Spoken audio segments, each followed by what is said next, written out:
Hello again, sports fans. Welcome to week 4 of the world's greatest football prognosticator update. There's a lot of football to talk about this week, starting with the trouble that I got into for picking a bunch of games with tight lines last week. I thought that was what everybody enjoyed. Apparently, not everyone, me included, because with that much football going on, there were some big upsets. Auburn sneaks one in from Missouri. That even though everybody had Auburn picked, nobody should have won that one. TCU and SMU, that was a little bit of a barn burner. Sorry, Mindy, Duke can't win every week. If you look over at the Clemson Wake Forest game, good golly, that one after double overtime, Clemson got way more fun out of that game than I think they ever intended.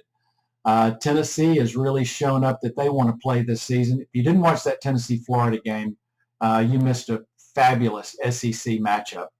Long and the short, all of these games together, when you've got that many upsets, means that it was going to be an exciting week in terms of the scoring. So let's get straight to it. Week 4, we had winners and losers. Number 1, Matt. Congratulations on 70 points. It was actually an attack of the children last week. Okay, attack of the younger people last week, because Matt, Luke, Haley, Beth Ann rounded out the top 4, did a great job. That actually led to some changes in the overall leaderboard. Don't know if y'all had a chance to look at that yet, but it helped move a couple of people up and move a couple of people out of the way. In the number 5 spot, Haley, then Mindy, Matt made the jump up to number 3. Lowell, for the first time this season, drops to number 2 with a shocking number 1. Andy, congratulations on moving to the top of the leaderboard. That was not something I think a lot of us suspected. But like I say, there's winners and there's losers. Those of us that came in last week know about this. But the bottom 5 with Lewis, Nancy, Daniel, those are some familiar names in the bottom feeder category going through many seasons. Luke, you were in the number 13 spot, but it wasn't enough to take over the number 14 role.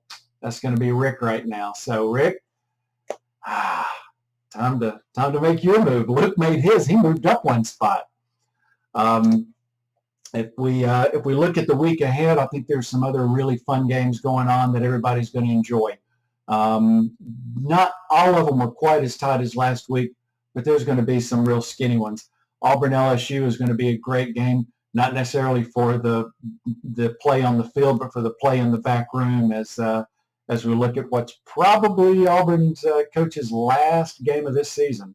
But we'll see, because then the real excitement starts. Is it going to be Dion coming in to take his place? We'll see. All right, more to come next week. But until then, thanks everybody. Take care.